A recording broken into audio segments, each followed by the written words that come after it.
Hola, hermanos. Buenos días. ¿Cómo Buenos están? días, buenos Buenos días, días, hermano. bendición. Amén, gusto de verles. Bueno, bienvenidos. Vamos a orar y a dedicar este tiempo a Dios. Dios Padre que estás en el cielo, te damos gracias, Señor. Gracias en este día que tú nos das. Gracias, Señor, por tu misericordia, por tu fidelidad cada día. Gracias, Señor, porque eres tú quien perdonas todos nuestros errores, Padre, y nos ayudas cada día a salir adelante. Gracias, Señor, porque nuevamente nos permites también reunirnos, estar, oh Dios, a través de este medio, Padre, reunidos para estudiar tu palabra.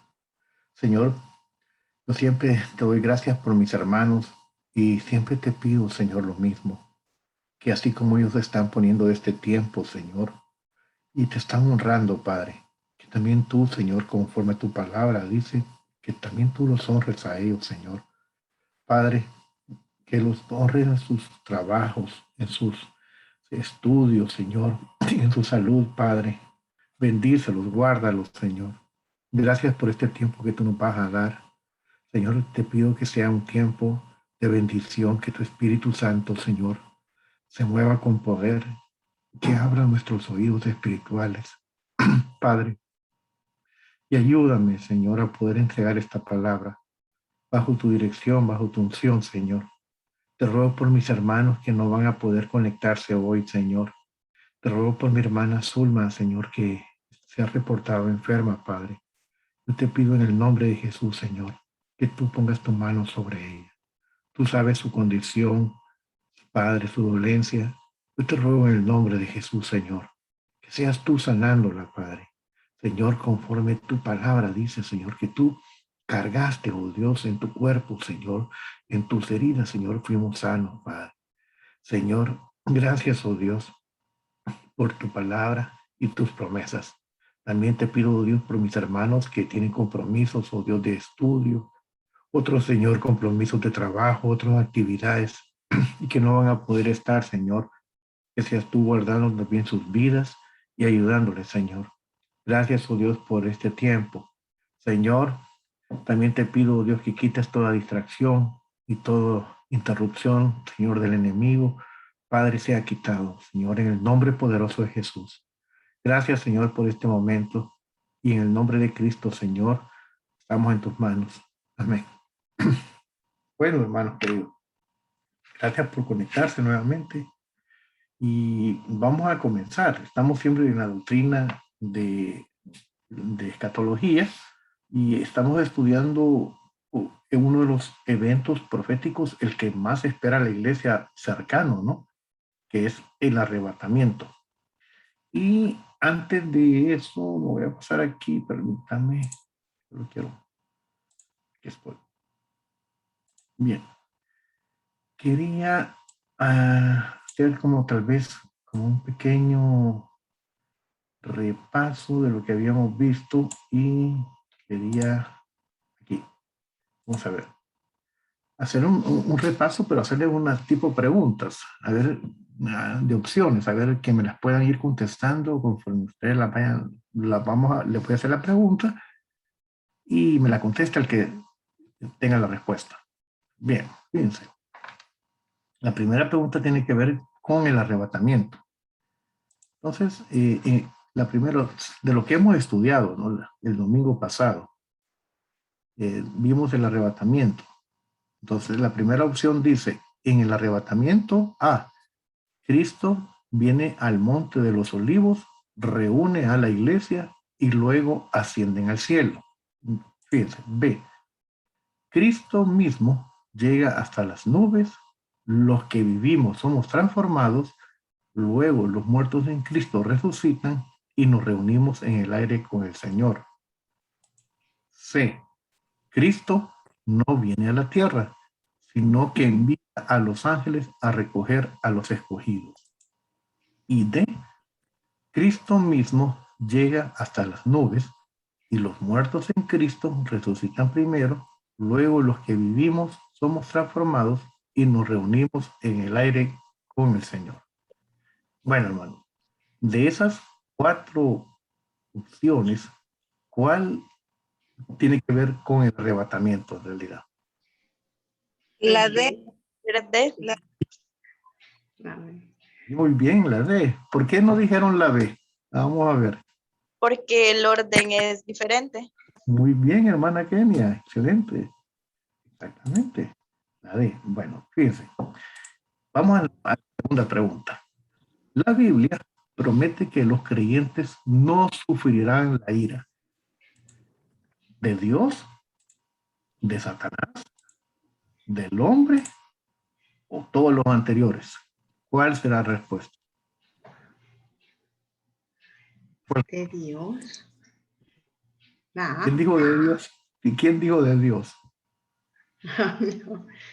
Bien, hermana Violeta, muy bien. Sí, es la ira de Dios, ¿verdad? O sea, los creyentes, la Biblia dice que los creyentes no van a pasar la ira de Dios, que nos va a librar de esa hora. Bien, ahora vámonos aquí. A ver. Ahora, Dios promete guardar a los creyentes. Fíjense, a través de la hora de la prueba, de la hora de prueba, después de la hora de prueba o durante la hora de prueba. ¿Cuál de todas? La B. ¿Cuál? La B. B. ¿Los demás están de acuerdo que es la letra B? Después. ¿Mm? Hermanos, ¿alguien más está de acuerdo que es la letra B? Yo pienso que es la A, hermano. Ujú. A través de la Yo hora de pienso que la B, hermano. ¿Quién más La dice que la B? Yo. Hermana, eh, Alma, B. Sí. Bueno, hermana Kenia, ¿usted qué opina? Hermano René, yo pienso que es la B porque la Biblia sí dice que vamos a ser librados de la hora de la prueba. Muy bien, es cierto, así es. Muy bien, excelente, hermana Violeta, excelente también, hermana Alma, sí. Muy bien. Bueno, es de la hora de la prueba, ¿verdad? O sea que por esa razón no vamos a pasar la gran tribulación, porque Dios puede guardar al creyente de la hora de la prueba. El arrebatamiento, fíjense, el arrebatamiento será personal, instantáneo e inesperado. B, el preámbulo para participar del tribunal de Cristo y de la boda del Cordero. C, un abrir y un cerrar de ojos a la final perfecta. D, todas las anteriores. Literal D. todas las anteriores. Muy bien, Todas las anteriores. excelente, así es, exactamente. O sea, todos esos literales describen cómo va a ser el arrebatamiento. Muy bien, hermano. Vaya, esta otra pregunta, esto es lo que vamos a ver ahora, solo quiero ver cómo andan en el tema. En el tribunal de Cristo, vamos a ver. ¿Cristo mismo es el juez? B, ¿hay posibilidad de salir condenado? C, entre más grandes las obras que haga en esta vida, mejor recompensa tendré. Y D, comparecen todos los hombres de todos los tiempos. Vale, de esas cuatro opciones, ¿cuál creen ustedes que describe mejor el tribunal de Cristo? Ah, La D. La D. La D. La A. Literal D. Bueno, voy a comenzar diciéndole que no es el D. No es el D. Ya lo vamos a ver por qué. no. Ahora, ¿quién dijo la A? Yo, hermano, Glenda. Muy bien, hermana Glenda, excelente. Cristo mismo es el juez. Bien, muy bien. Bien, Bueno, mira, Glenda, bien. bien. Entonces, hermanos, bueno, eso ha sido un repaso de lo que hemos visto y me alegra que hayan entendido bastante. Y es que, hermano, la D, esto va a ser solo para los escogidos, los muertos en Cristo. Correcto, excelente, eso es. O sea, en el tribunal de Cristo comparecen nada más los creyentes. ¿Eh? Los no creyentes, ¿a dónde van a comparecer?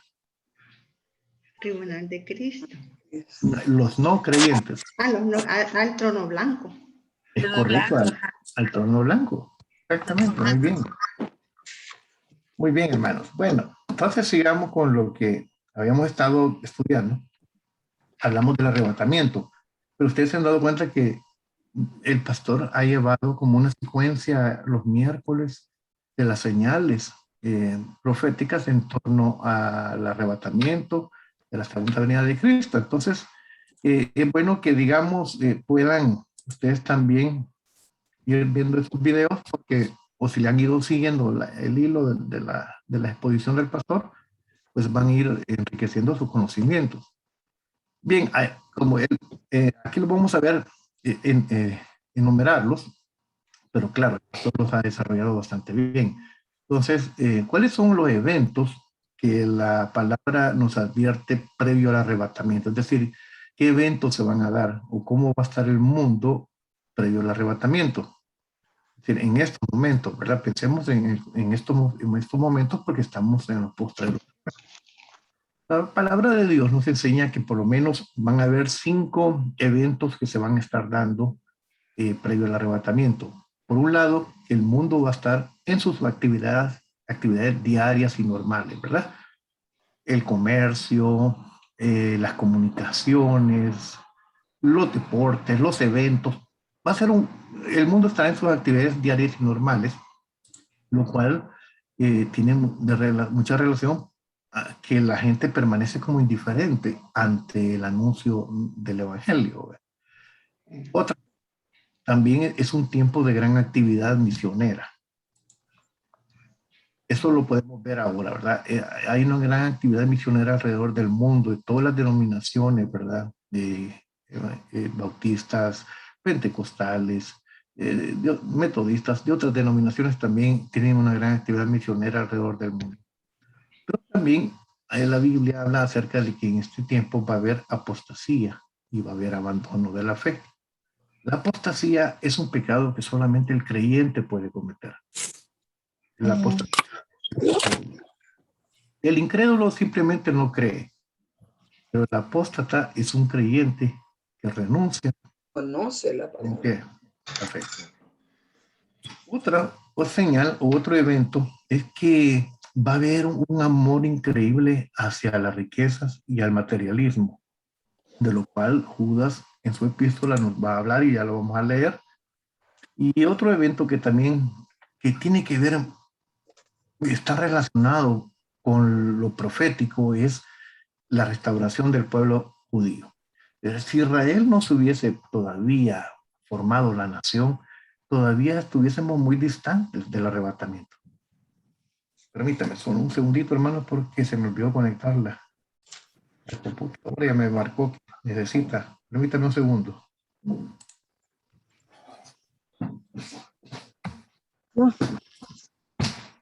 Sí.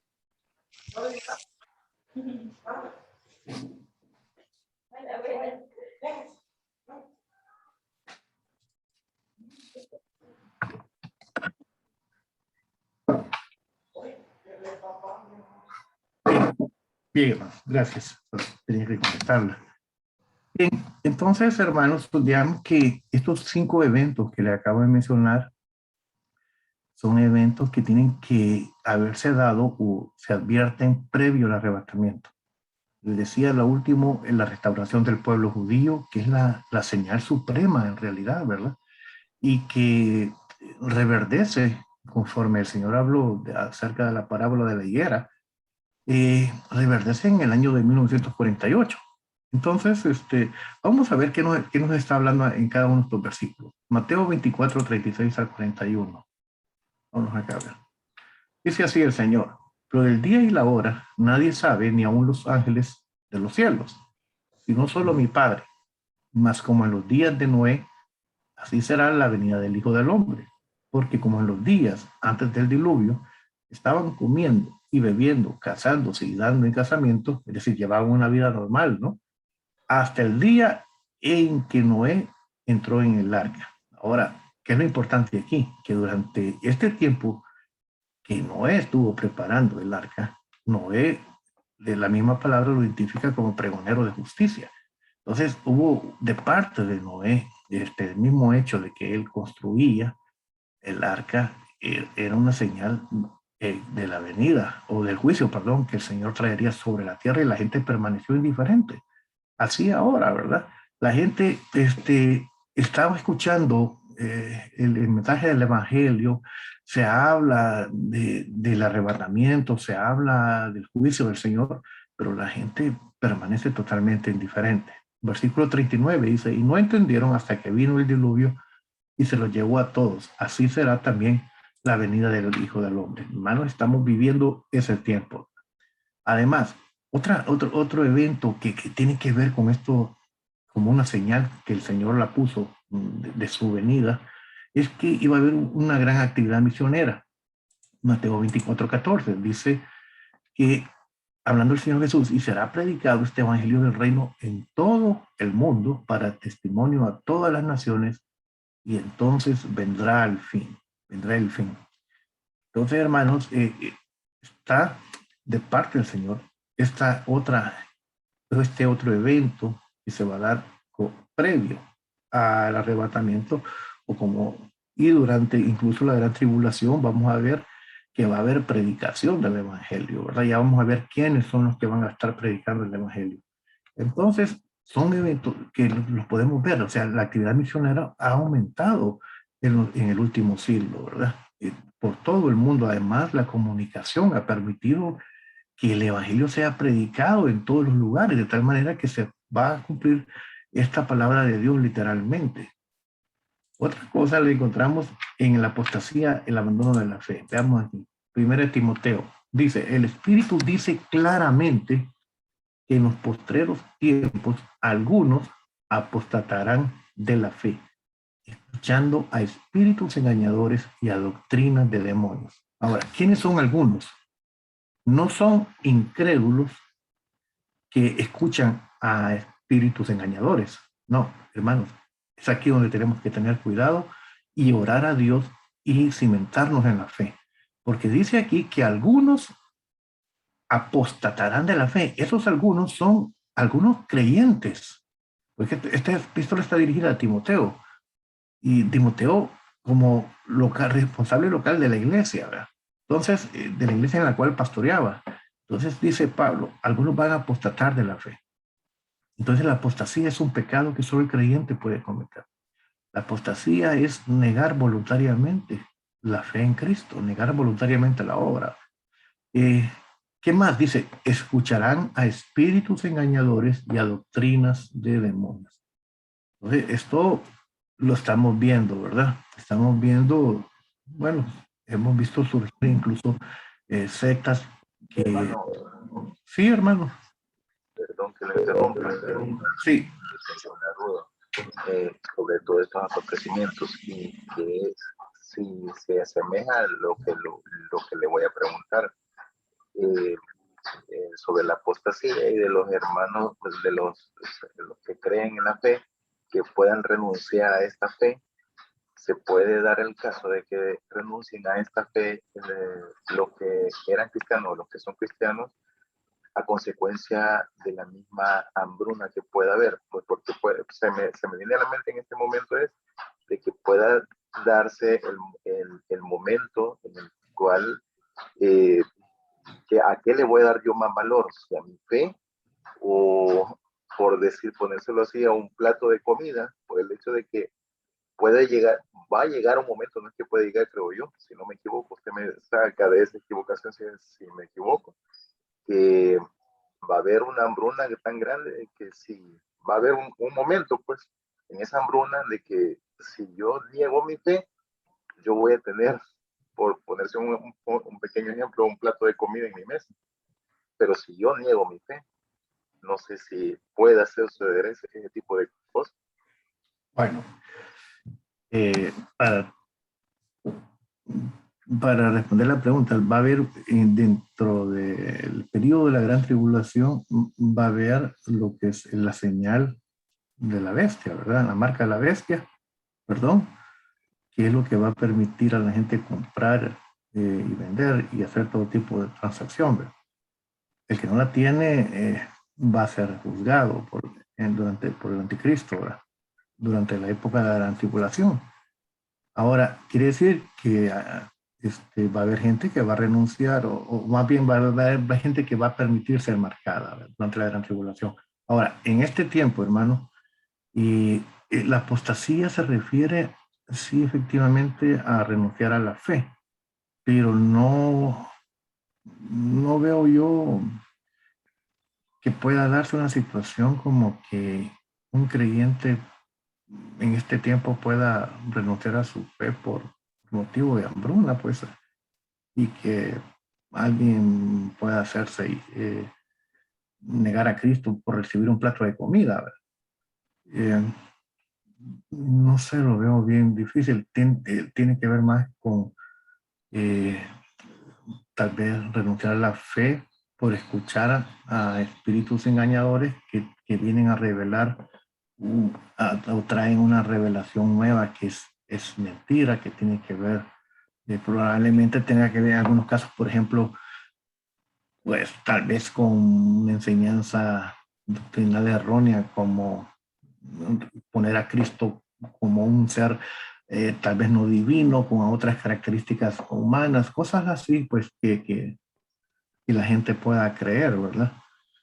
Otras doctrinas, por ejemplo, las doctrinas, también una doctrina de la prosperidad, que esa doctrina no es bíblica, ¿verdad? También puede provocar que alguien se desvíe de la fe.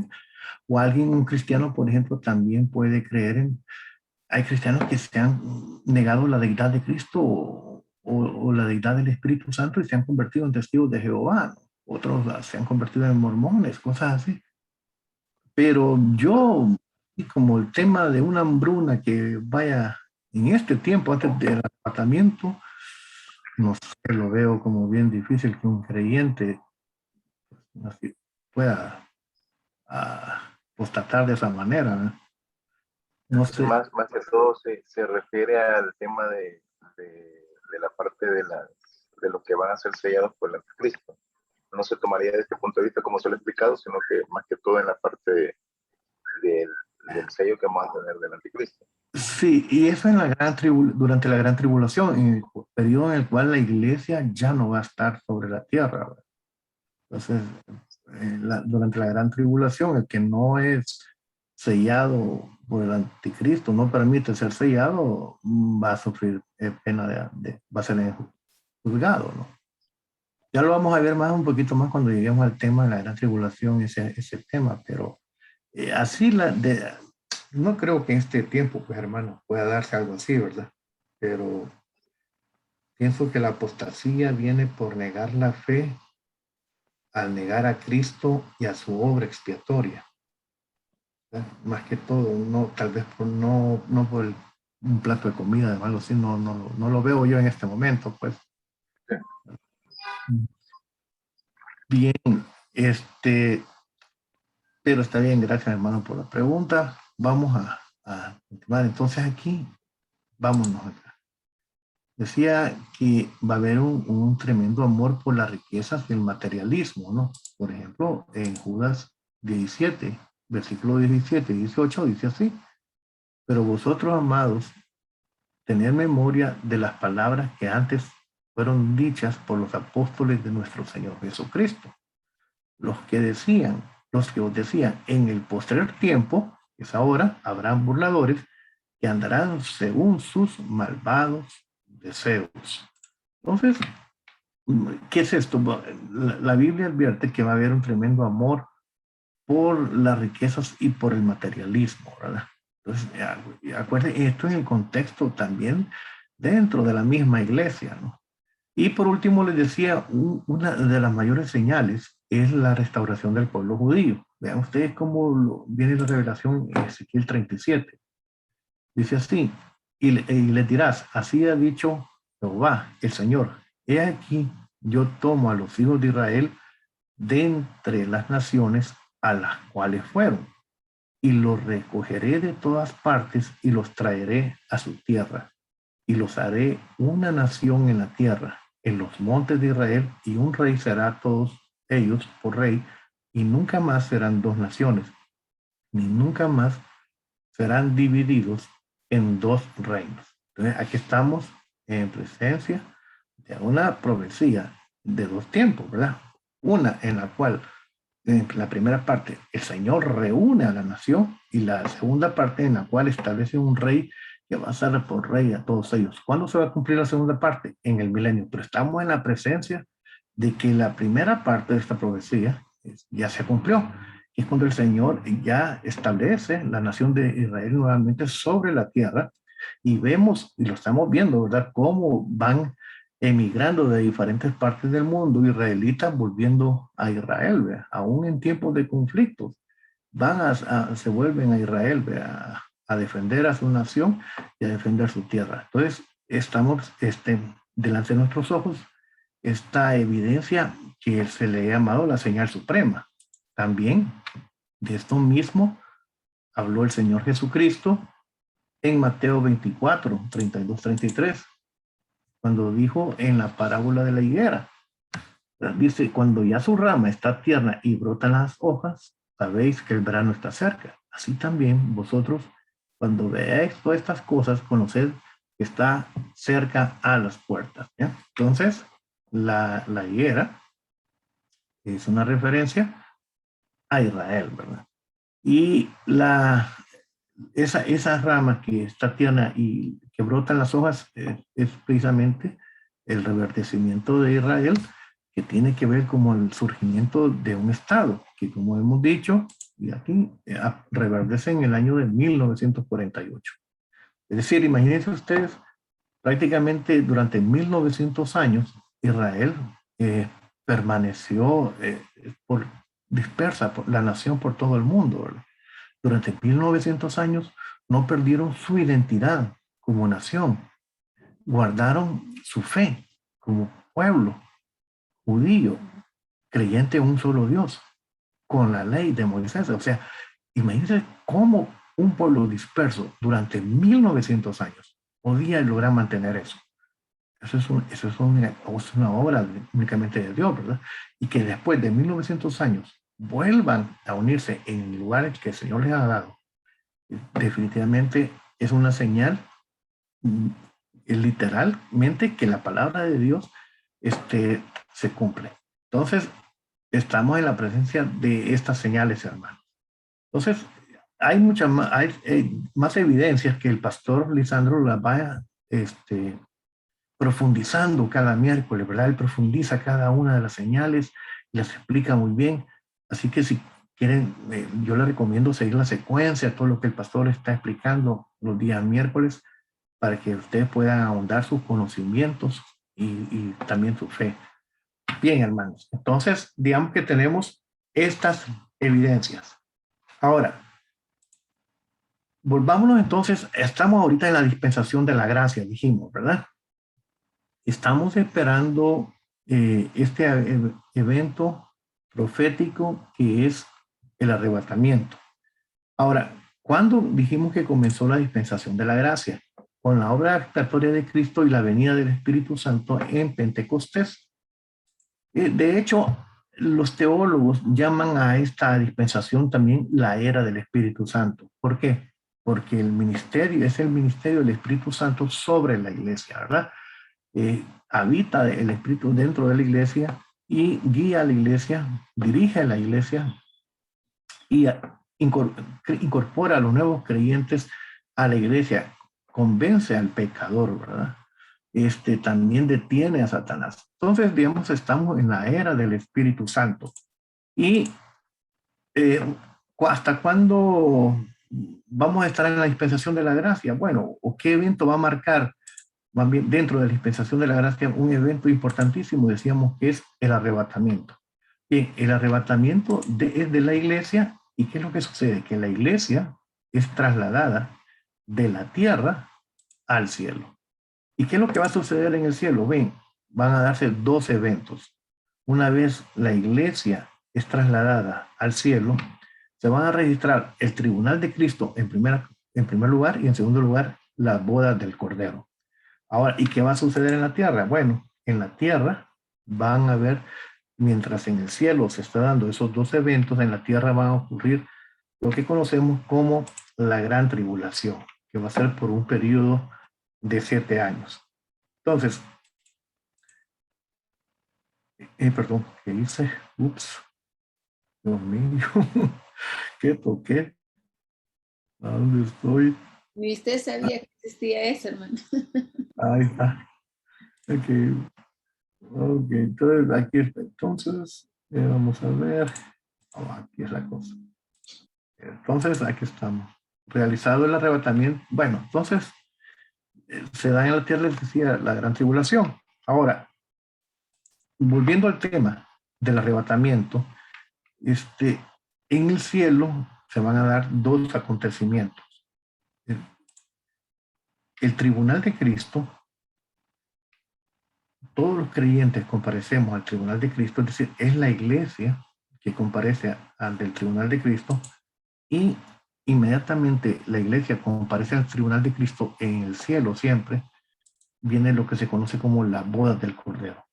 Una vez la iglesia ha pasado por el tribunal, se presenta a la iglesia, la novia del Cordero, con su vestido limpio, resplandeciente, sin mancha, y vienen las bodas, que ya vamos a ver el significado de ambas cosas. Ahora, todo esto, que les decía, ocurre en un intervalo de tiempo. ¿Cuál es ese intervalo de tiempo? Bueno, tiene que ver con el arrebatamiento y tiene que ver con la segunda venida. Entonces la pregunta es, ¿por qué decimos que cuando se produce el arrebatamiento, la iglesia en el cielo va a comparecer al tribunal de Cristo? ¿Y por qué decimos que va a haber también la boda del Cordero? ¿Y por qué decimos que el tribunal de Cristo precede a la boda del Cordero? ¿No? Porque hemos oído que se dan ambos eventos en el cielo, pero ¿cuál es la base bíblica para decir que cuando la iglesia es arrebatada, en el cielo se van a llevar a cabo los dos eventos? Hay dos citas bíblicas que le dan base a eso. Hay más, pero vamos a mencionar dos. Primero, Lucas 14:14. Vámonos todos a la Biblia, por favor. Vamos a buscar Lucas 14:14.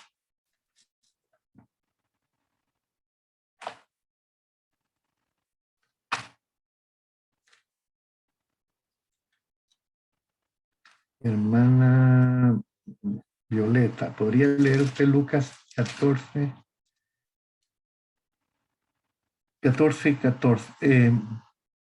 Más bien, sí. Lucas 13:14, digamos. Capítulo 14, versículos 13-14. Amén. Mas cuando haga banquete, llama a los pobres, los mancos, los cojos y los ciegos. Será bienaventurado, porque ellos no te pueden recompensar, pero te será recompensado en la resurrección de los justos. Bien. ¿Qué es lo que sucedió aquí? Que invitan al Señor Jesús a una cena y le refiere una parábola, ¿no? Entonces, dentro de la parábola está el tema de los convidados a las bodas y les hace una enseñanza en relación con precisamente con la actitud de la gente, en relación cómo se comportan. Entonces vean ustedes, dice, cuando haga banquete, llama a los pobres, los mancos, los cojos y los ciegos, y seréis bienaventurados, porque ellos no te pueden recompensar. Ahora, aquí viene una revelación del Señor, pero te será recompensado en la resurrección de los justos. ¿Qué es la revelación aquí? En primer lugar, que la obra que el creyente hace va a recibir recompensa. Esa es la primera revelación. Y en segundo lugar, que la recompensa va a tomar lugar en un momento, en un tiempo. ¿Cuál es el tiempo? El tiempo es la resurrección de los justos. Así como este versículo, hay otros más que lo que nos dan a entender es que posterior a la resurrección de los justos viene lo que es la recompensa de las obras que hayan hecho. Ahora, ¿cuándo ocurre la resurrección de los justos? La resurrección de los justos ocurre en el arrebatamiento, ¿ya? Porque en el arrebatamiento son resucitados los muertos en Cristo. y transformados los vivos. Quiere decir que el mismo Señor Jesús está enseñando que va a haber un momento, un tiempo después, inmediatamente de la resurrección, en el cual va a haber, se va a galardonar o premiar a los creyentes según la obra. Ahora, ya vamos a ver un poquito más dónde se relaciona el galardonar con el tema, con el nombre o al evento con el nombre del tribunal de Cristo.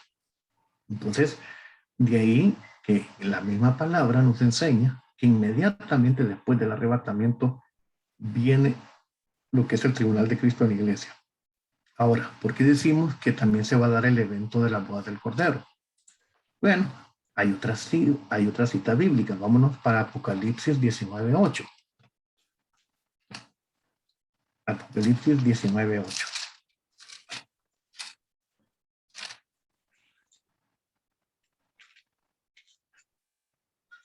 7 para poderlo entender mejor. 7 y 8. Hermana Alma, ¿podría leer usted Apocalipsis 19, 7 y 8? Sí, hermana, con todo gusto.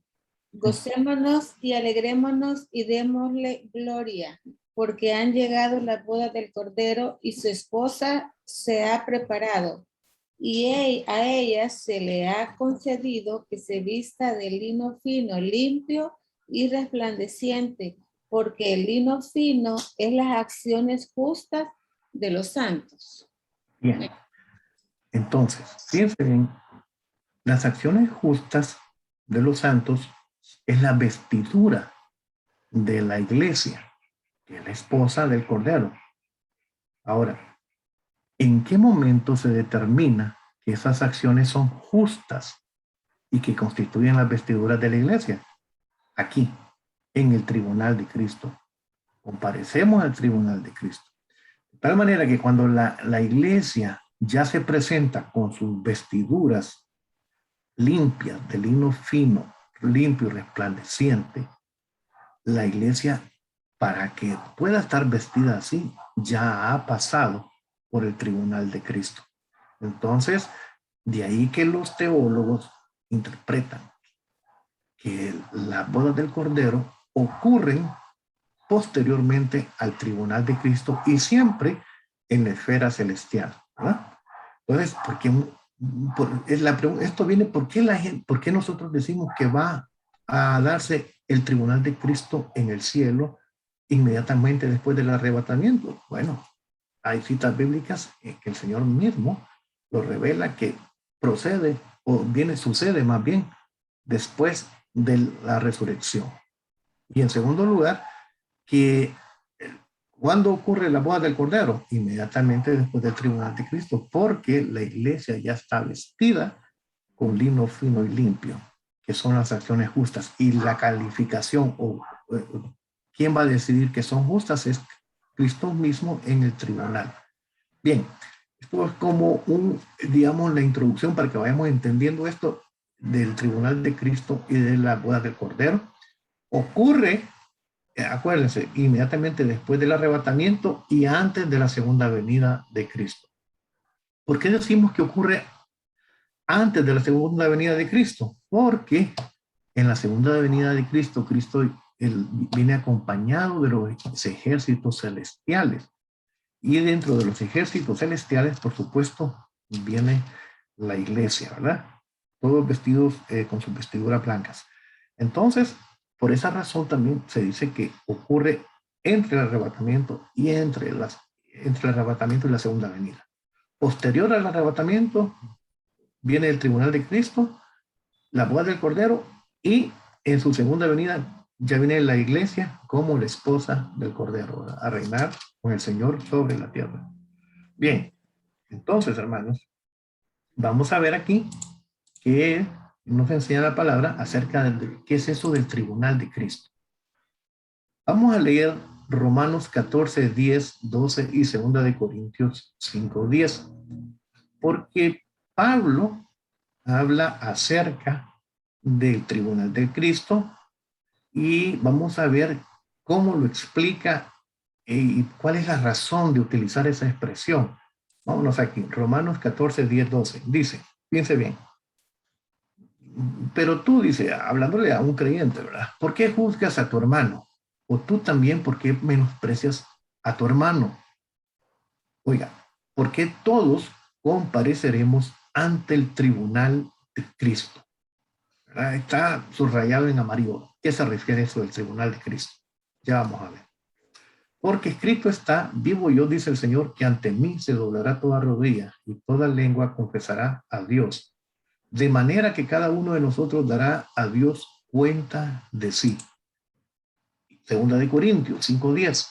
Porque es necesario, dice, que todos nosotros, está hablándole a la iglesia, comparezcamos ante el tribunal de Cristo.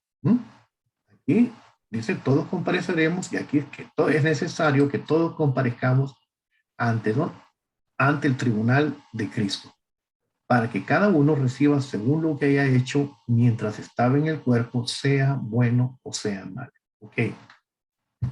En primer lugar, aquí, Romanos 14:10 nos enseña que todos vamos a comparecer y que dentro de ese tribunal el Señor va a ser el juzgador, ¿verdad? Él va a ser el juez. Nos está enseñando eso. Y nos deja ver que Él va a juzgar. No somos nosotros los que vamos a juzgarnos, sino que Él. Luego, 2 de Corintios 5:10, porque es necesario que todos comparezcamos, ahora, para que reciba según lo que ha hecho mientras estaba en el cuerpo. Esa expresión, mientras estaba en el cuerpo, se refiere a mientras estaba vivo sobre la tierra, ¿ya? Es decir, sea bueno o sea malo. Está hablando del cuerpo de la vieja, nuestro cuerpo actual, ¿verdad? El que tenemos, no el cuerpo glorificado, porque en ese momento van a estar ya con sus cuerpos glorificados. Pero mientras estuvo sobre la tierra vivo, ¿qué fue lo que hicimos? Mientras estuvimos nosotros vivos sobre esta tierra, o mientras estamos vivos sobre esta tierra, ¿qué estamos haciendo? ¿Cómo son nuestras obras? ¿Son buenas? ¿Son malas? Y vamos a ver qué significa eso de malo. Es decir, no malo de carácter, sino qué es el sentido de malo que le da la palabra de Dios. Bien, entonces, esas dos citas bíblicas mencionan el tribunal de Cristo. Ahora, ¿qué es el tribunal de Cristo? ¿Qué significa? En el griego, de donde fue escrito la palabra de Dios, el Nuevo Testamento, las epístolas, la palabra que se utilizó en el griego para el tribunal de Cristo es el bimá. El bimá fue traducido como tribunal. Ahora, ¿qué es el bimá? ¿Qué era el bimá en los tiempos de Pablo? El bimá era una plataforma elevada, hermanos. Así.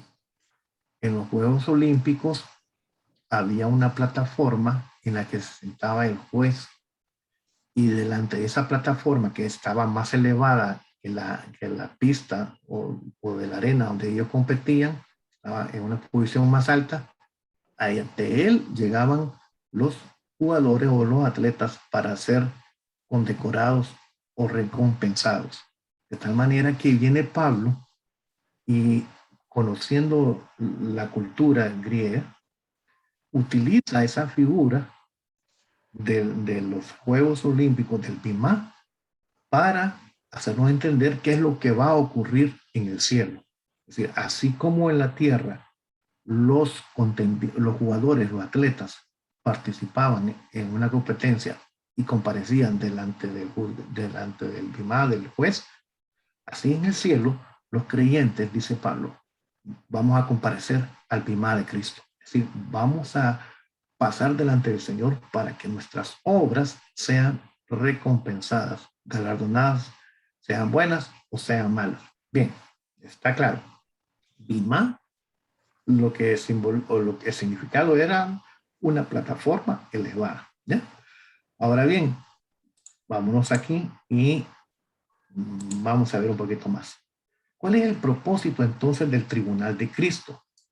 El tribunal de Cristo, hermanos, al cual vamos a comparecer, no es para condena. Es decir, no es que cuando lleguemos al cielo, en el arrebatamiento, y comparezcamos al tribunal, nos van a devolver a la tierra, ¿verdad? Y va a decir, no, usted se coló. Eso no es posible. Entonces, ¿qué es lo que va a suceder entonces? Va a suceder de que todos vamos a comparecer, no es para condenar, sino que es para galardonar. ¿Qué es lo que va a pasar? Que en los galardones, ahí es donde vamos a ver la diferencia entre cada uno de los creyentes que asistamos delante del Señor. Entonces veamos cuál es el propósito. Acuérdense, no es condenación. El propósito del tribunal de Cristo es galardonar, es premiar, recompensar a los creyentes. Es lo que el Señor dijo en la parábola de los convidados. Miren, inviten a los cojos, a los mancos, a los ciegos. Ellos no les pueden dar recompensa ahora, pero les será recompensado en la resurrección de los justos. ¿Verdad? ¿Sí, hermana Kenny? Yo tengo una duda, hermano. ¿Sí? ¿Por qué estamos hablando de que el tribunal de Cristo va a ser para galardonar, ¿verdad? ¿Sí? Pero creo que en Corintios, que acabamos de leer, si no me equivoco, decía que era para lo bueno y para lo malo. Ajá. Muy bien la pregunta. Entonces, Es que lo malo, ajá, es que lo dice, para que cada seamos. Vámonos, me voy a retroceder para ver la cita bíblica, porque para leerla bien. Vamos a ver acá, vamos. 5 días. Vamos a ver aquí, ¿cuál era? Sí, 2 Corintios 10, aquí está. Para que cada uno reciba según lo que haya hecho mientras estaba en el cuerpo, sea bueno, sea malo. Okay. Mira, excelente la pregunta, hermana Kenia. Malo no se refiere a malo, ¿verdad? Lo que se refiere es la intención del corazón, el propósito. ¿Era bueno? Es decir, para la obra de Dios, o era malo en el sentido de era para vanagloriarme, ¿no? Es decir, ya lo vamos a ver un poquito más adelante, pero le adelanto que por ahí va la respuesta. No es malo de mi acción de maldad, que yo fui malo, ¿verdad? No es malo cuál fue el propósito de las obras que yo hice, con qué sentido, con qué propósito, ¿verdad? ¿Cuál fue la intención de mi corazón al hacerlo? Eso es lo que el Señor va a juzgar. Y hay otras citas que también lo respaldan, pero sí tiene que ver con eso. Bien. Ya vamos a llegar ahí, hermano. Luego, bien, les decía que no es para condena, ¿verdad? Es decir, esa expresión de malo no es para condena. Ya van a ver ustedes cómo van a ser juzgadas las obras.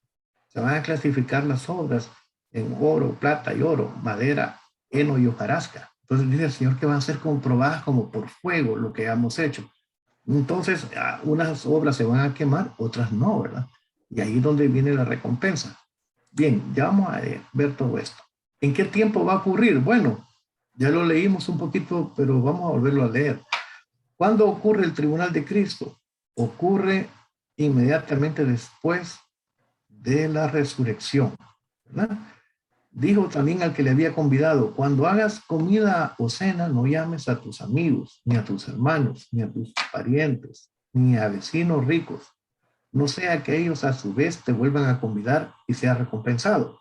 Ahora, fíjense bien cómo lo va explicando el Señor para que nosotros podamos entender qué es lo que el Señor va a premiar, ¿verdad? Porque la parábola trata de un evento en el cual a los amigos, o se invita a los hermanos y se invita a los parientes, o a los vecinos mismos, ¿verdad? Pero dice, el Señor dice, pero miren, es que no es que está malo invitarlos a ellos. Lo que está malo es el propósito con el cual se invitó.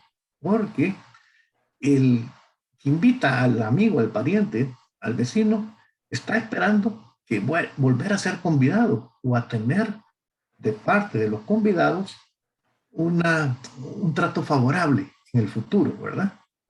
Eso es lo que está esperando.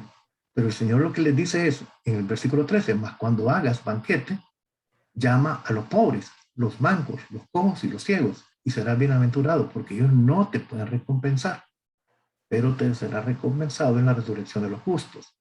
¿Qué quiere decir?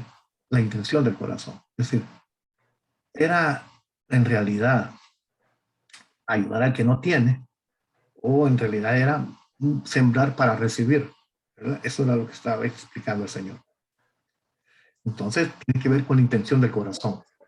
Supóngase, alguien que invitó a cojos, invitó a ciegos, mancos, sin esperando recibir nada a cambio, y alguien que invitó a una persona importante, al jefe, para esperar recibir una promoción, o a alguien que tiene interés en hacer negocios con él porque van a salir adelante con el negocio. Es decir, o a una gente importante en la sociedad. Entonces, está esperando recibir a alguien, ¿verdad? Entonces, ¿cuál fue la intención buena y cuál fue la intención mala? Lo bueno fue el que dio sin esperar recibir nada a cambio. Lo malo fue que dio esperando recibir algo. Entonces, cuando dice, van a ser juzgadas las obras, buenas o malas, tiene que ver con eso, con la intención del corazón. ¿Ya? Vamos a ver. Sigamos entonces. Otro. Dice que, perdón. Emocionante, hermano. ¿Nada? Qué emocionante. Sí, pues sí, la verdad es que sí. Perdón.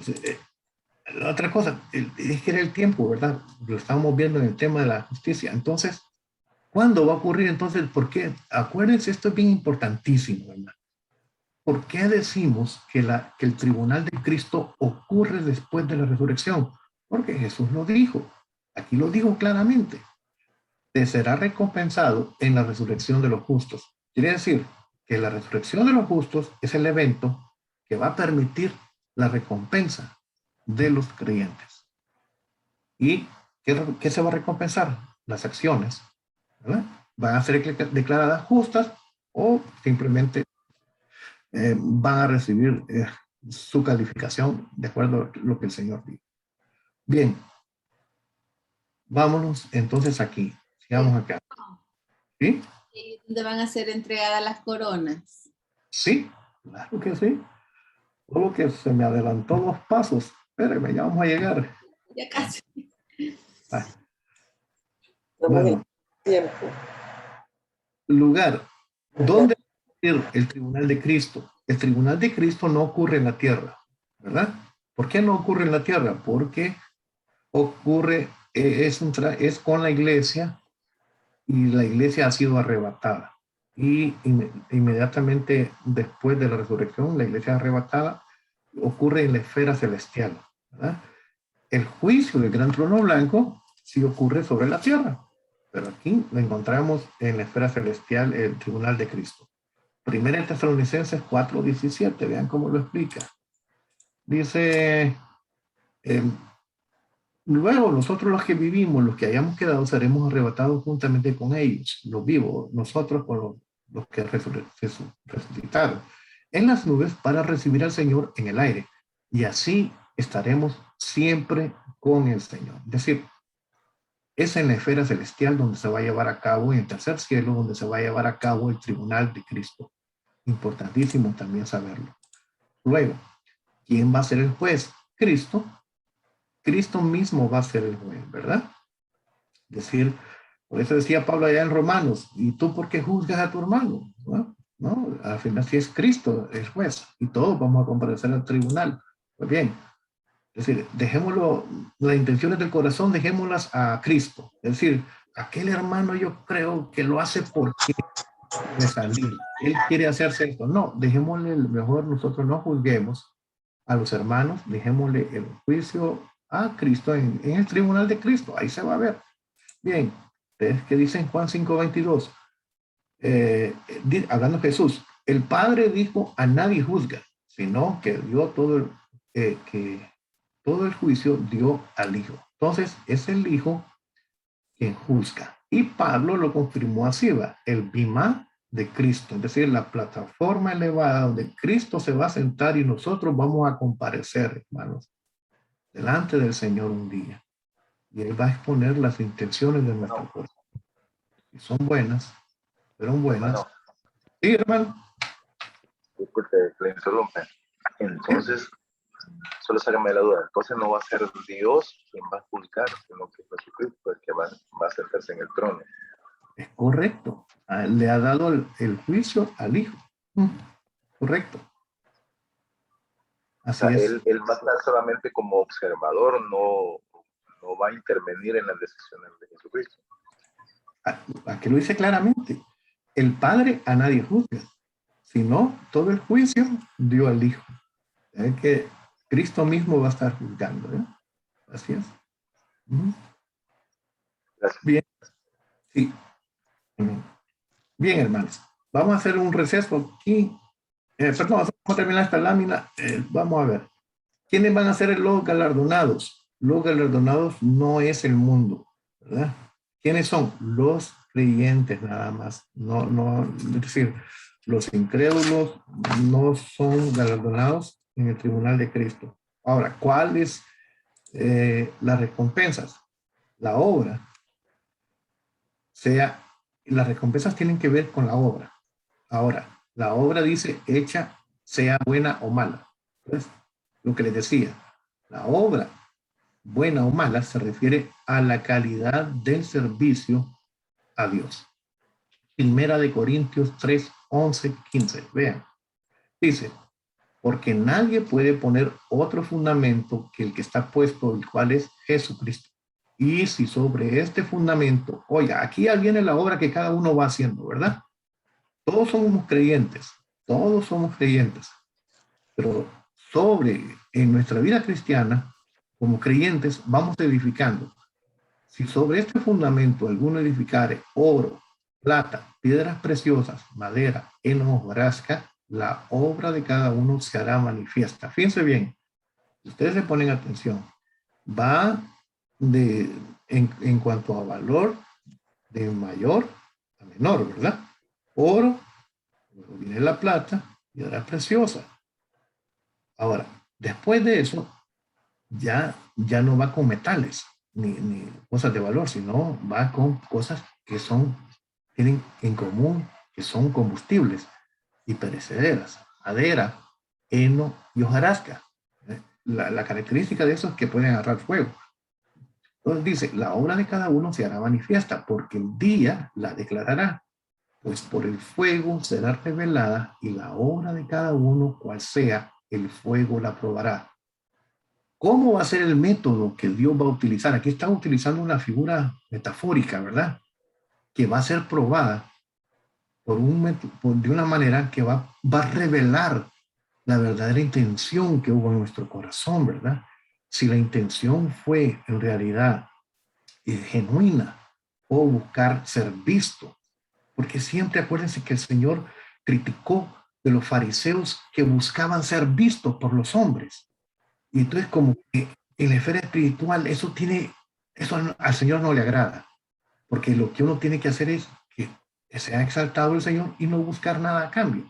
Entonces aquí lo que nos está enseñando es de que el Señor va a tener en el tribunal un método que va a revelar la verdadera intención del corazón y va a clasificar nuestra obra. Puede estar oro, plata, piedra preciosa. Aún fíjense que dentro de la obra hay como de la que permanece, hay obra que tiene valor diferente, ¿verdad?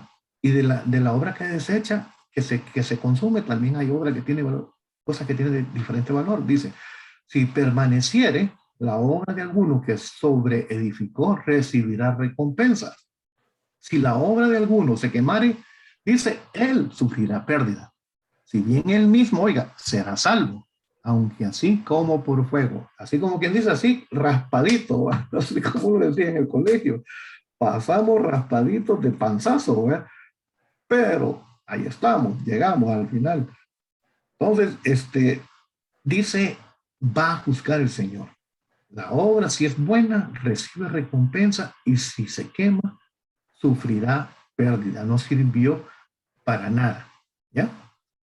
Aunque así como por fuego. Entonces, hermanos, la misma palabra se encarga de revelarlo.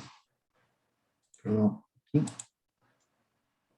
Que la obra puede ser clasificada como buena o mala, ¿verdad? Entonces, ya como resumiendo y recontestando la pregunta, mala no significa mala como obra de la carne, de envidia, celos, borrachera, orgías, nada de eso, ¿no?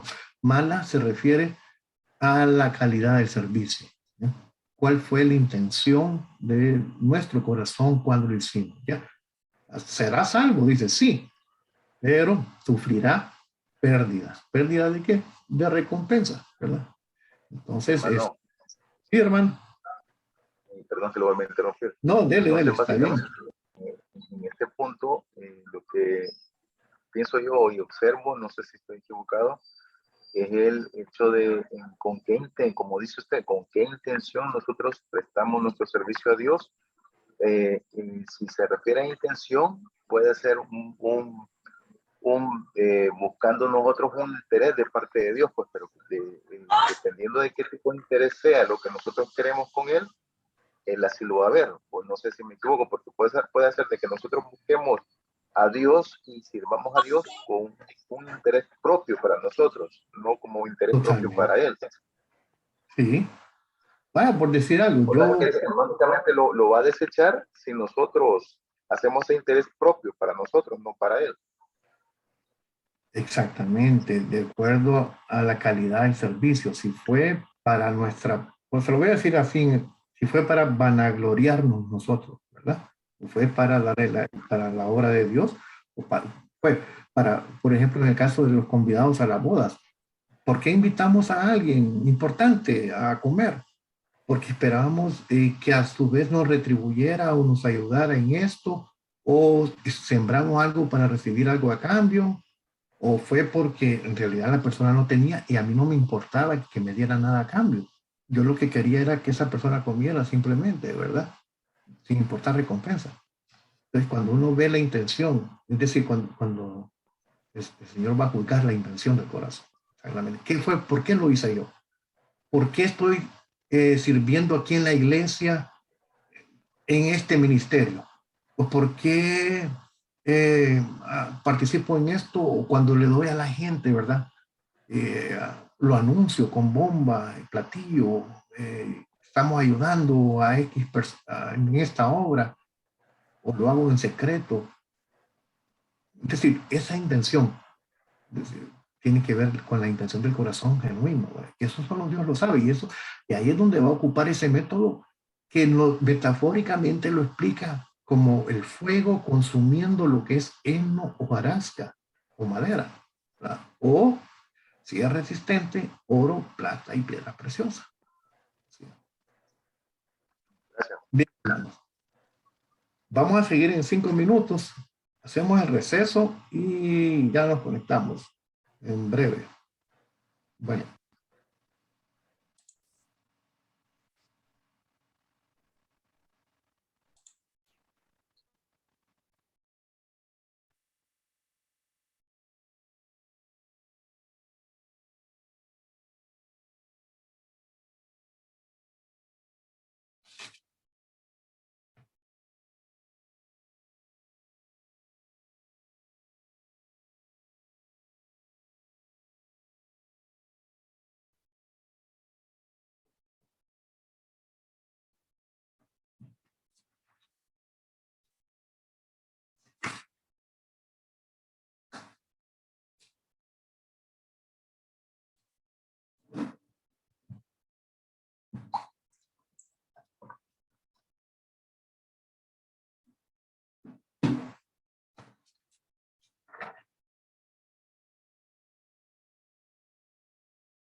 Hola, hermanos. Hola, hola. Hermanos. Bueno, ¿qué tal? Bueno. Bueno, ya iniciamos nuevamente, ¿verdad? Entonces, estamos aquí. Perdón. Ok. Bien, entonces habíamos quedado en que las recompensas iban a tener una calificación de buena o una calificación de mala. Ahora, veamos otra cosa que nos va a ayudar a entender esto un poco más. ¿Cuál es la palabra que se utilizó para malo en el griego y que se tradujo al español como mala? ¿Va? Bien, la palabra fue faulos. Es decir, si nos vamos al original griego, lo que vamos a encontrar ahí es que dice faulos. Fíjense bien, la palabra griega faulos, el significado o el sentido es de algo inútil. Entonces, ¿qué es lo que está diciendo Pablo? Si la obra fuese útil o inútil, entonces sufrirá ganancia o sufrirá pérdida. Claro, no se trata de malo de naturaleza maligna, sino la inutilidad de la obra en el sentido de la calidad con la cual se dio. Lo que determina si se recibirá recompensa o se perderá la recompensa es la prueba de fuego. Es decir, el Señor tiene un método celestial que va a utilizar, que no sabemos exactamente cómo es, lo que va a revelar cuál fue la verdadera intención de nuestro corazón. Y utiliza la expresión fuego porque hace una metáfora de algunos materiales que se van a consumir. Por ejemplo, dice, las obras hechas por el impulso de la carne y para gloria de ella, como madera, heno y hojarasca, se van a consumir. Sí, Celeste, adelante. Hermano, ¿qué diapositiva nos está enseñando? No le están viendo. Es que creo que se le congeló la pantalla. Perdón. Perdón. Vamos a ver. Vamos a ver aquí. Gracias, Celeste. Vamos a ver. ¿Y ahora? ¿La ven? Sí, ahora sí. Perdón. Gracias. Bueno, entonces les explicaba. Aquí está, mire. La palabra malo que se utilizó en el griego fue faulos. Les decía que significa inútil. Quiere decir que cuando Pablo escribe que la obra de cada uno será juzgada, sea buena o mala, lo que está queriendo decir es sea útil o inútil, ¿verdad? En términos de la calidad y del corazón. Entonces, decía que lo que se va a recompensar o el método que se va a utilizar es el fuego. Es algo espiritual que el Señor, allá lo vamos a ver en el tribunal de Cristo, que es exactamente, pero el Señor de una forma metafórica para que lo entendamos, que va a haber obra, la obra se va a probar, que hay una obra que va a permanecer y una que no va a permanecer. Y la que permanezca será premiada, la que no va a ser pérdida. Entonces, estas obras que van a sufrir pérdida las compara las compara a madera, heno, hojarasca. A mí se me ocurre ahorita, hermanos, o más bien recuerdo, por ejemplo, cuando el Señor Jesús hablaba, por ejemplo, del ayuno y buscaban en el receso esas citas bíblicas. Se las voy a leer. Por ejemplo, este está en Mateo 6:16. Dice, cuando ayunéis, no seáis austeros como los hipócritas, porque ellos demudan sus rostros para mostrar a los hombres que ayunan. Entonces, por ejemplo, aquí lo vemos bien claramente, ¿verdad? El ayuno es un ejercicio espiritual que nos acerca a Dios. Pero el que quiere ser visto por los hombres, por ejemplo, dice el Señor Jesús, ellos demacran su rostro, ¿verdad? Vienen y lo demudan para que la gente vea que están ayunando. Imagínense ustedes esa gente que quiere verse bien espiritual para recibir alabanza de los hombres. Entonces, el Señor a eso, por ejemplo, no le agrada, dice, ¿verdad? Dice, tú cuando ayunes, unge tu cabeza y lava tu rostro, para no mostrar a los hombres que ayunas, sino a tu Padre. Quiere decir, aquí, por ejemplo, vemos un ejemplo de una intención del corazón con algo que es bien espiritual entre Dios y los hombres, pero que estábamos buscando tener reconocimiento de los hombres, ¿verdad? Que nos dijeran, que el hermano René, cómo ayuna, bien espiritual. Y eso no le agrada a Dios. Otra cosa, por ejemplo, los tesoros. Cuando el Señor dijo, no os hagáis tesoros en la tierra, donde la polilla y el orín corrompen, donde los ladrones minan y hurtan, sino que haceos tesoros en el cielo. Esos tesoros en el cielo que el Señor Jesús estaba hablando, esos tesoros precisamente son esas obras de oro, piedra preciosa y plata, ¿verdad? Esos son los tesoros que van a permanecer, que no se van a corromper y que el Señor lo va a galardonar. Que tienen que ver con, fíjense bien, tienen que ver con la intención de la obra, con la calidad de la obra, no tienen que ver con la cantidad de la obra. Es decir, no es que porque yo servía 10,000 personas, les di de comer, ¿verdad? No es que le di porque le di a 10,000 mi obra de oro. No, puede que le haya dado a 2 o a 3, pero la calidad, la genuinidad que Dios ve, o sea, cómo lo hacemos, por qué lo hacemos, es lo que el Señor va a calificar con oro, plata. Entonces es bien importante todo eso. Entonces, hermanos, en el tribunal de Cristo, esto es lo que el Señor va a juzgar, ¿verdad? Es decir, él lo que va es ver la calidad de obra para cada uno, de la obra que hemos hecho. Dice, ¿cuándo hay recompensa? Cuando la obra resulta indestructible, ¿verdad? Por ejemplo, el oro, la plata y las piedras preciosas, ¿verdad? ¿Se recuerdan ustedes un caso, por ejemplo, en el Hecho 5 de Ananías y Zafira? Ellos vendieron su propiedad y la pusieron a los pies de los apóstoles. Hasta ahí estaba bien, ¿verdad? Pero el problema es que la intención de ellos era como recibir alabanza por haberlo puesto a los pies de los apóstoles y sustrajeron del precio de venta para que dijeran que lo habían puesto todo, pero en realidad no era así. Entonces, ahí vemos la calidad del corazón. Entonces, se recuerdan que Pedro le dijo, bueno, es que no engañas a Dios, ¿verdad? Más bien, no, sí, que no engañaba a Dios. Entonces, viene y cayó, expiró, ¿verdad? Entonces, vemos ahí también un ejemplo de cómo la palabra nos revela la calidad o la intención del corazón en una acción que nosotros hacemos y que va a ser juzgada. Por eso, miren, hermano, por ejemplo, cuando el Señor dice que el vaso de agua que demos de los más pequeños va a recibir recompensa. Bien, es que es cierto. O sea, no es que nos va a recompensar el valor del vaso de agua. Lo que va a recompensar es la acción que nosotros tuvimos, la calidad, o sea, por qué lo hicimos, ¿verdad?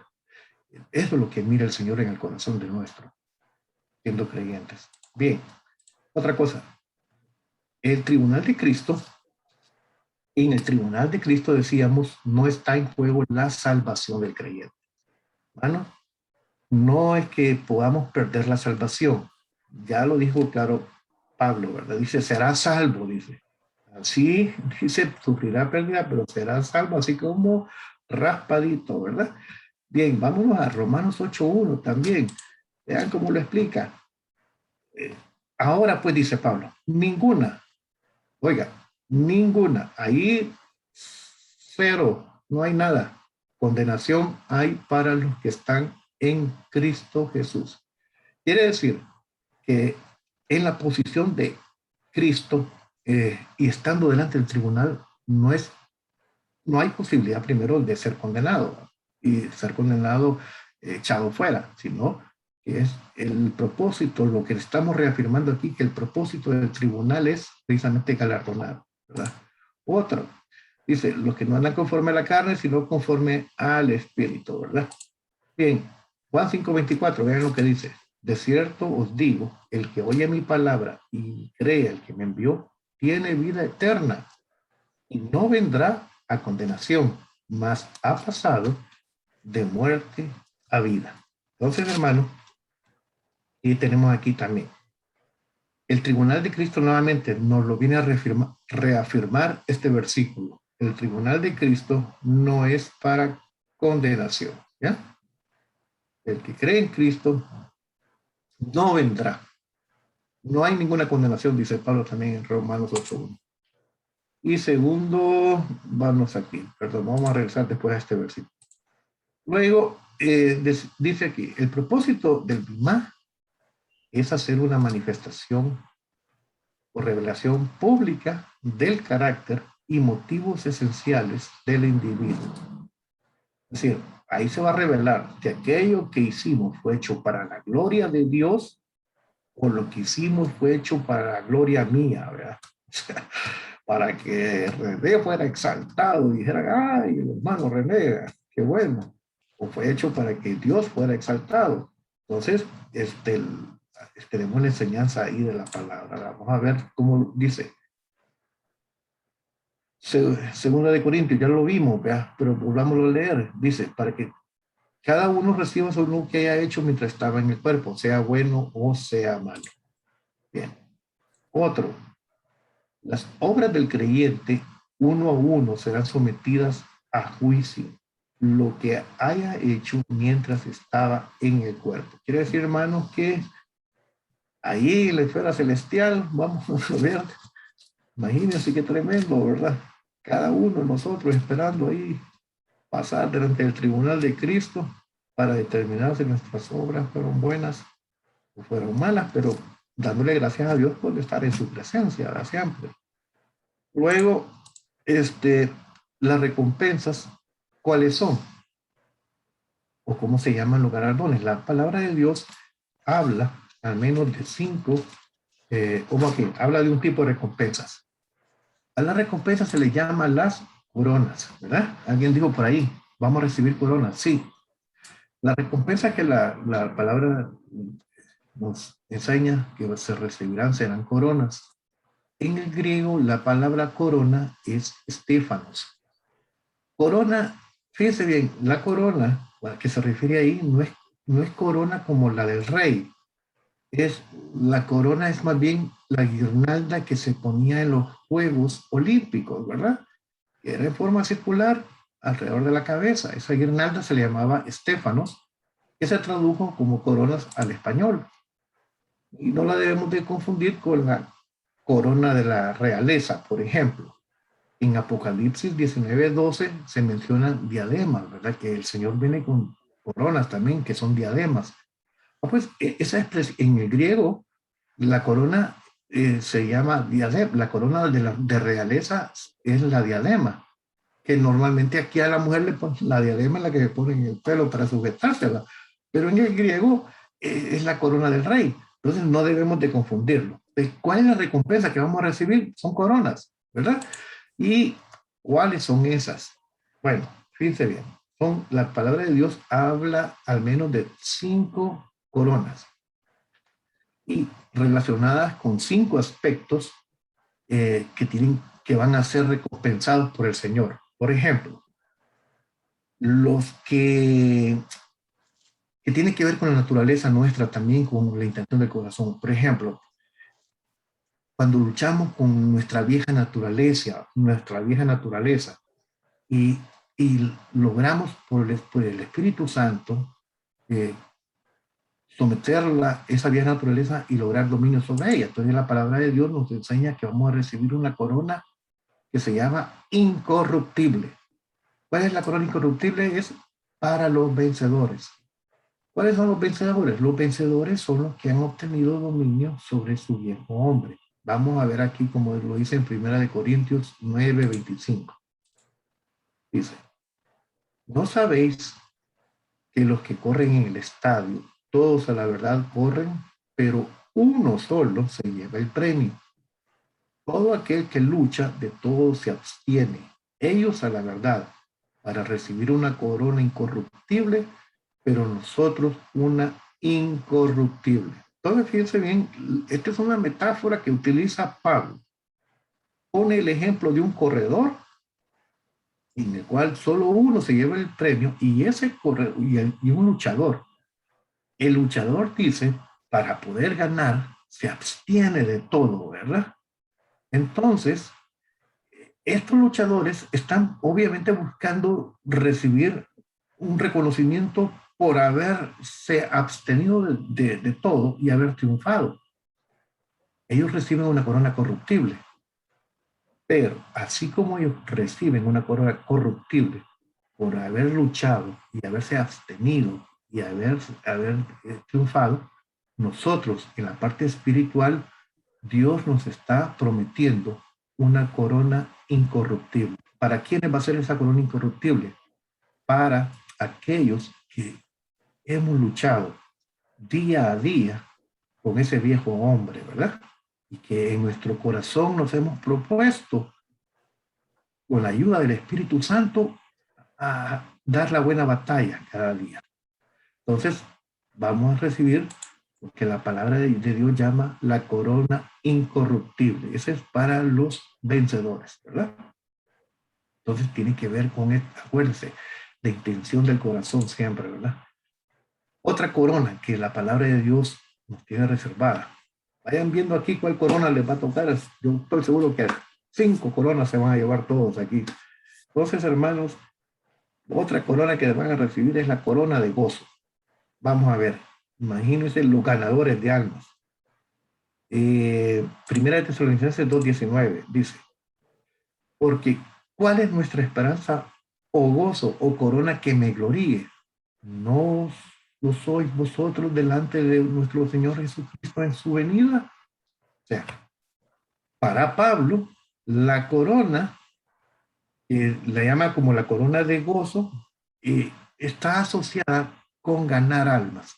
Entonces, de ahí que hay una corona que se le llama así, de gozo, y que va a ser para aquellas personas, hermanos, ganadores de almas. ¿Verdad? Así que estos hermanos que andan evangelizando, ganando almas, ya tienen asegurada su corona de gozo. Otra, vean, la corona de vida. ¿Ah? Ok, aquellos que resisten las pruebas, aquellos que cuando estamos sometidos a pruebas, no estamos renegando de Dios, ¿verdad? Sino que, al contrario, es cuando más creemos en Dios y más oramos y más confiamos en el Señor, ¿verdad? Como lo dice Santiago 1:12, miren, dice así, bienaventurado el varón que soporta la tentación, porque cuando haya resistido la prueba, recibirá la corona de vida que Dios ha prometido a los que le aman. Entonces dice, la corona de vida, identificada como de esta forma, está asociada con los que resistimos la prueba. ¿Qué es resistir la prueba? Es abrazarse al Señor, así, abrazarse al Señor en el momento difícil y confiar en Él, ¿verdad? Y soportarlo todo, ¿verdad? Entonces, el Señor dice, está ofrecido la corona de vida. Entonces, vean ustedes cómo esto va ligado a la intención del corazón, a la manifestación, ¿verdad?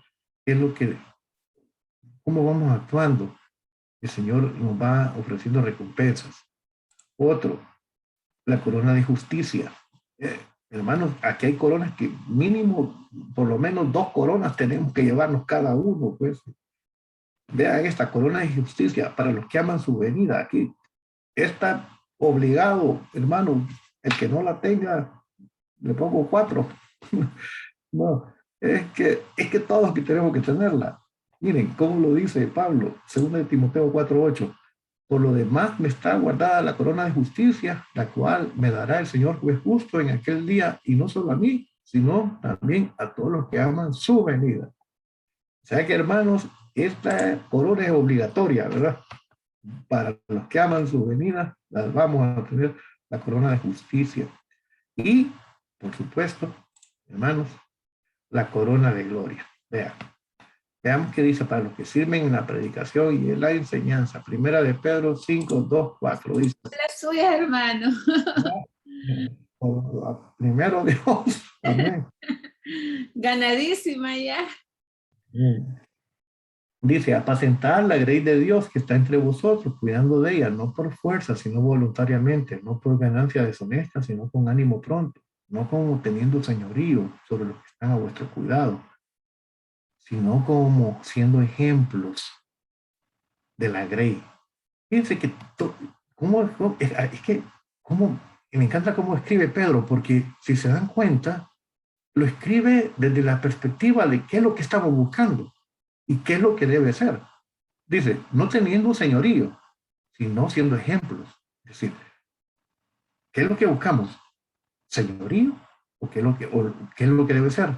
Ser ejemplo. Entonces, está el contraste entre la intención de mi corazón, ¿verdad? Entre qué es lo que quiero yo y cómo debe ser. Entonces, dice, y cuando aparezca el príncipe de los pastores, vosotros, dice, recibiréis la corona incorruptible de gloria. Bien. Entonces, viene, claro, tenemos esta otra corona también, que también, hermano, para todos, porque miren, predicamos, esta de la predicación, de la enseñanza, todos nosotros, a todos nos han mandado a predicar y enseñar, ¿verdad? La palabra de Dios. Así que, hermanos, estas son las 5 coronas de las cuales la palabra de Dios nos enseña. Entonces, vayan haciendo chequecito de cuáles coronas les va a tocar. Yo sé que a algunos les va a tocar 5, pero mínimo, hermano, mínimo tienen que tener 2. Así que ahí está. Bien, entonces, hermanos, vamos a ver aquí. ¿Qué es lo que sucede después del tribunal de Cristo? Ya imagínense ustedes la iglesia, ¿verdad? Millones de millones de millones delante del Señor. Y ahí en la esfera celestial pasamos delante del tribunal de Cristo. Ya después, cuando pasa el último de los hermanos de la iglesia, ¿qué es lo que entonces? Inmediatamente pasó el último hermano delante del tribunal de Cristo, viene directamente, hermanos, a la boda del Cordero. ¿Por qué decimos eso? Porque la iglesia ya ha sido revestida de las acciones justas.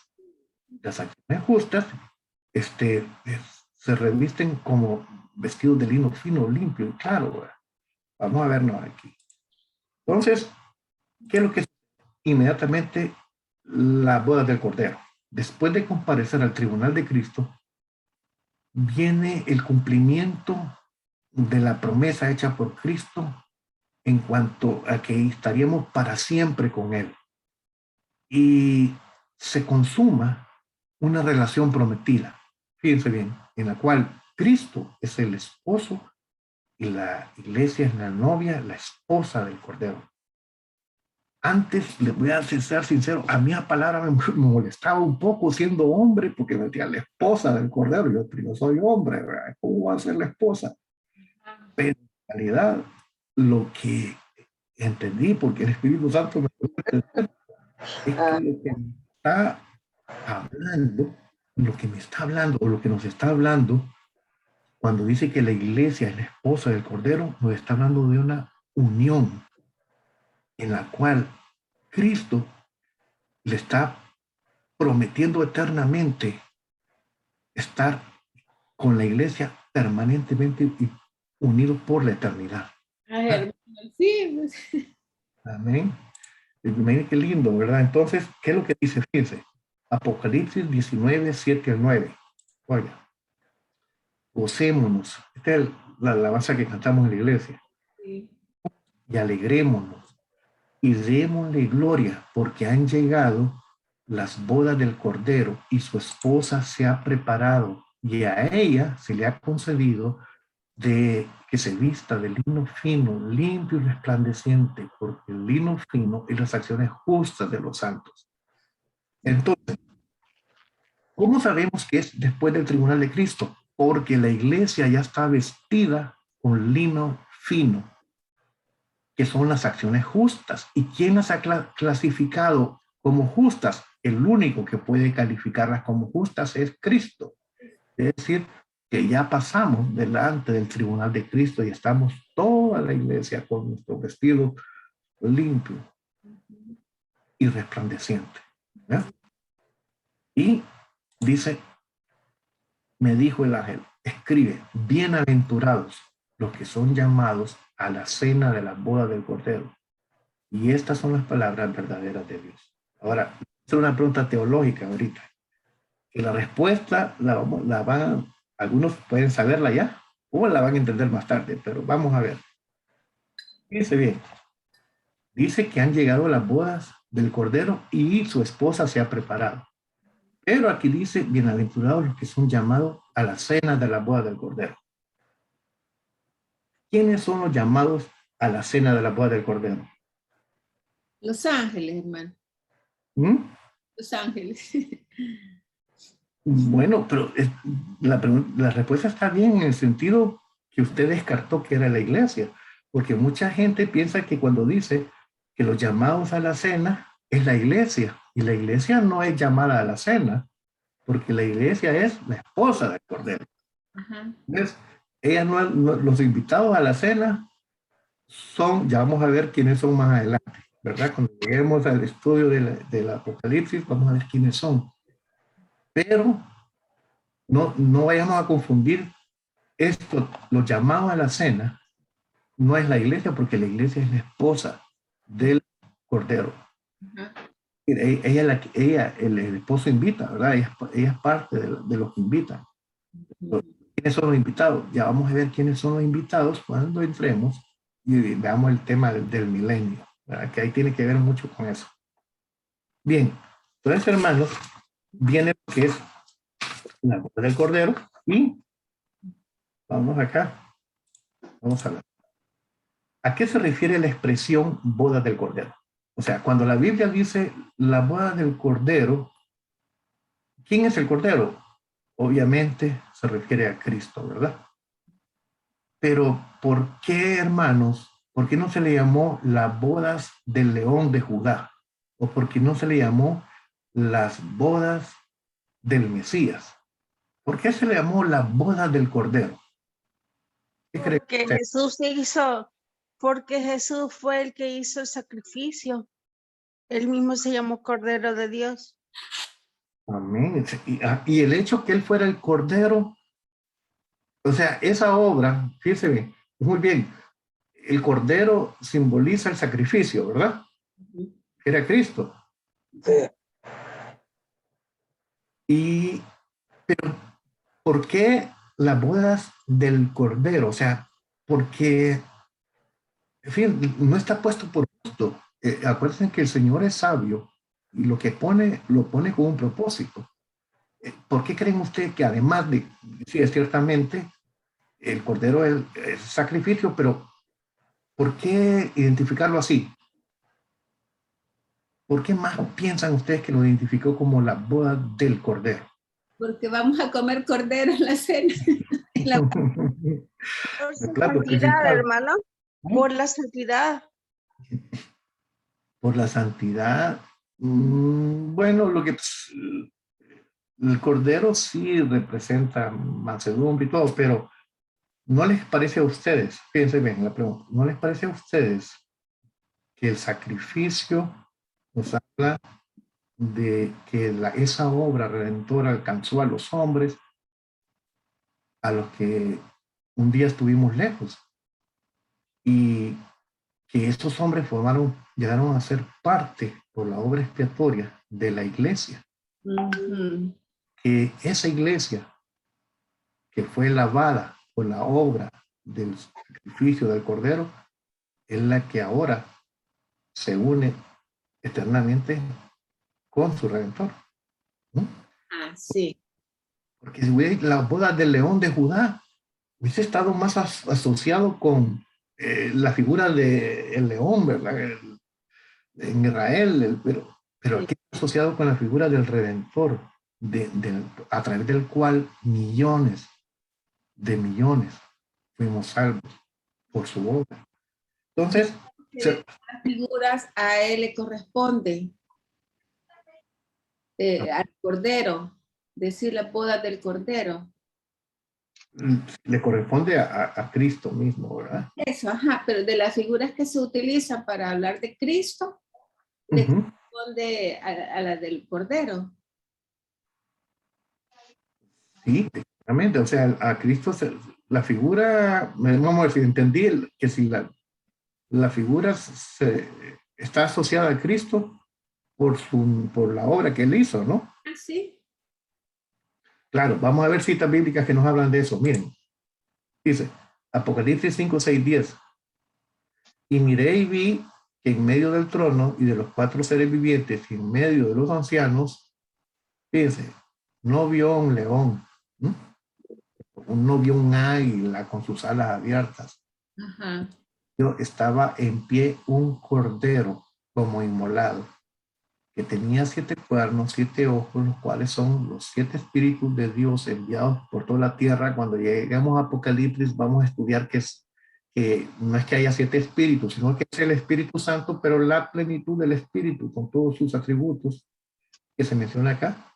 Y vino y tomó el libro de la mano derecha del que estaba sentado en el trono, y cuando hubo tomado el libro, los 4 seres vivientes y los 24 ancianos se postraron delante del Cordero.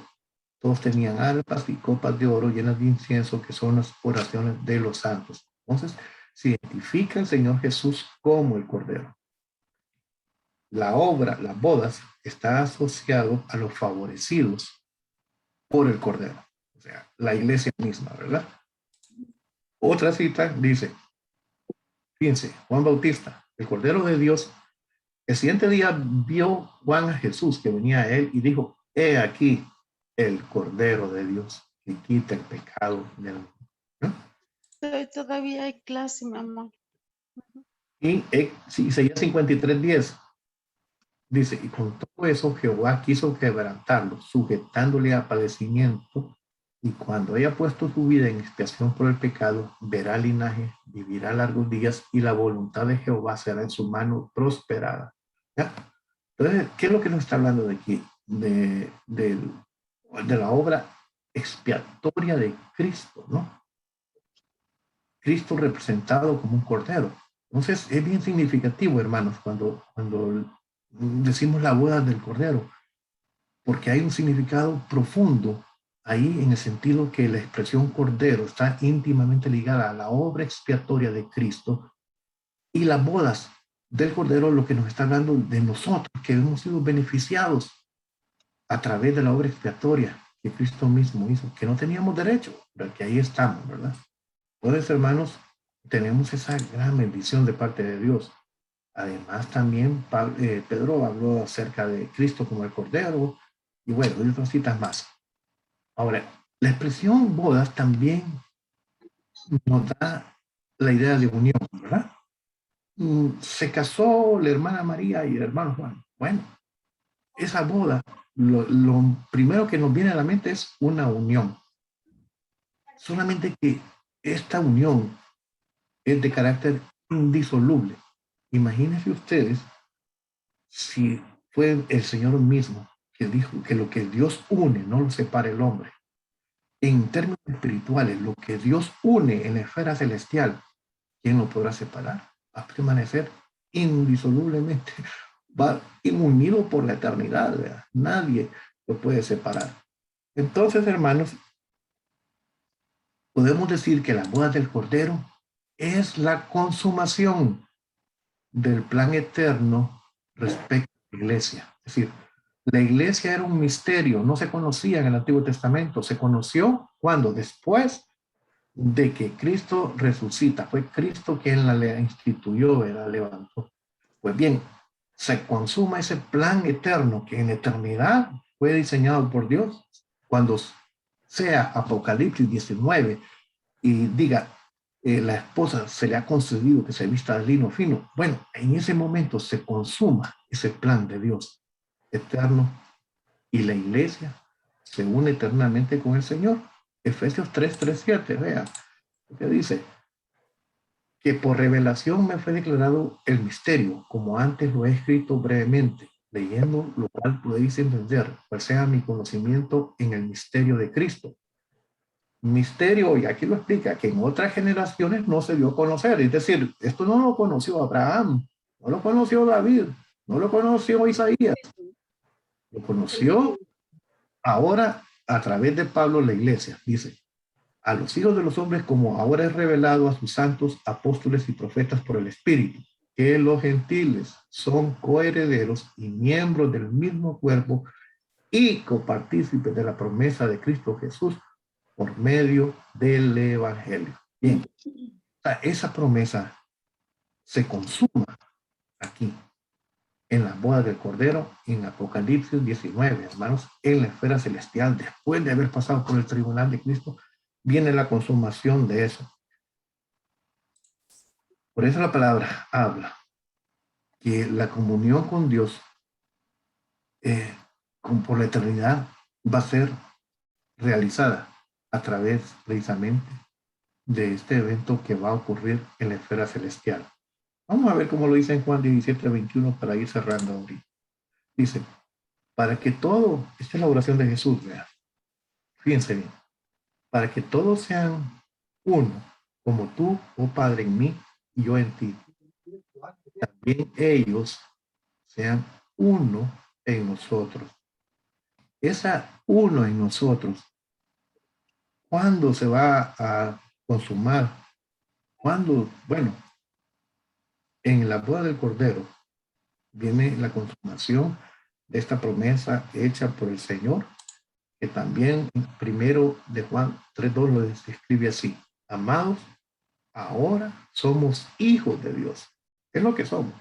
Pero oiga esto, aún no se ha manifestado lo que hemos de ser. Entonces, hermano, tenemos todavía una gran promesa.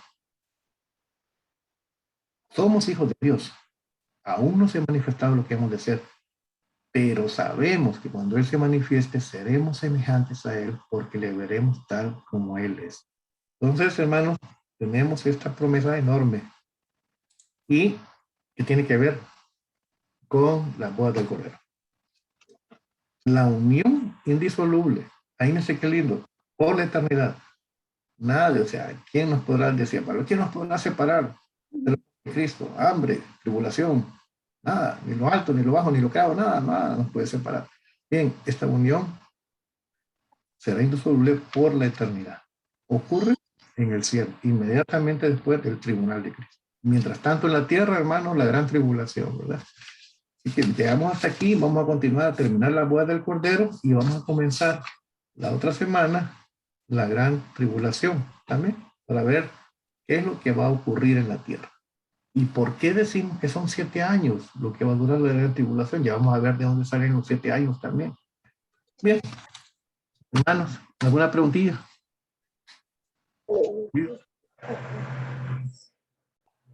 Bien, voy a salir de aquí. Perdón. Ok, bueno, hermanos. Ya lo veo. Bien. ¿Sí? Quizás no pregunta, pero yo como en el cielo no va a haber tiempo, ¿verdad?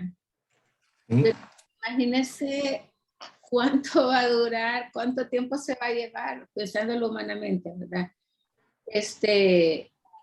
El juicio, ¿verdad?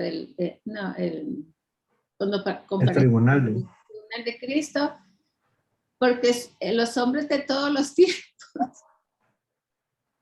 Imagínense uno por uno. Ya lo he pensado también. Cabal, en la escuela celestial. Sí, ¿qué le voy a pasar yo? Ahí voy viendo a los demás hermanos. Sí, no, va a ser algo grandioso. Yo creo, mire, hermano, ya estando ahí, ya con eso, ya es de dar gracias a Dios, ¿verdad? Por su amor y su amor. Sí. Y nos ha dado gran salvación. Bien, hermano, bueno, vamos a despedirnos en oración. Voy a pedir a mi hermana Celeste si puede despedirnos en oración. Ok, cerremos nuestros ojos. Sí. Señor Jesús, gracias, Señor, por un día más de vida que nos has dado, Padre. Agradecemos de todo nuestro corazón, Señor, que nos has permitido aprender más de ti, Señor. Aprender qué es lo que vendrá, Señor. Y aprender sabiendo de que si seguimos sirviéndote con todo nuestro corazón, vamos a tener esta recompensa, Señor. Ayúdanos a cambiar nuestro corazón, Señor, también para hacer estas obras para ti, Señor, y no para vanagloriarnos a nosotros mismos, Señor. También pone ese fuego y esa sed en nosotros para seguir aprendiendo, Señor, no solamente todos los domingos, sino que cada día de nuestra vida, Señor.